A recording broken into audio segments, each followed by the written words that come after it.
गोकुळ सोबत गोकुल केली जाईल. सन्माननीय सदस्य आजगावकर साहेब, देतो मी सरनाईक साहेब तुम्हाला.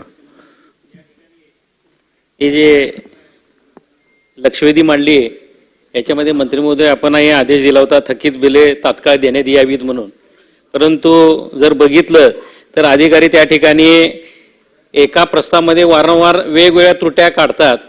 तर आमची विनंती अशी आहे की ही त्रुट्या ज्या निघतात त्या एकाच वेळी निघणार का?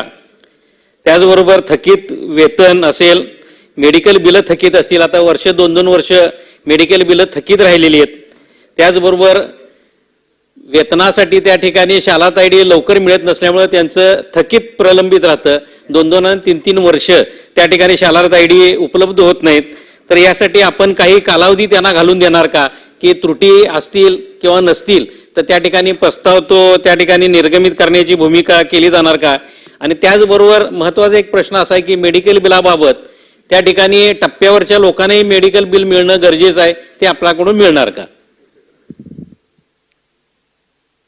सभापती महोदय, टप्प्यावरची लोक जोपर्यंत 100% येत नाहीत तोपर्यंत रेग्युलर फॅसिलिटीज त्यांना देता येत नाहीत, ही वस्तुस्थिती आहे. त्याच्यामुळे चुकीचं काही आश्वासन मी ह्याच्यामध्ये देणार नाही. परंतु जिथं देयक प्रलंबित होती, सर्व जी त्याच्यासाठी तरतूद करायला लागते ती सगळी आर्थिक तरतूद केलेली आहे. आणि त्याच्यासाठी सुद्धा आपण एक चेकलिस्ट तयार करून त्या चेकलिस्ट आम्ही संबंधित सर्व शिक्षकांना किंवा शिक्षकेतर कर्मचाऱ्यांना देण्याची व्यवस्था करू, जेणेकरून पुन्हा त्रुटी काढून एकही बिल परत येऊ नये. याच्यासाठी ही प्रक्रिया आम्ही निश्चितपणे राबवू.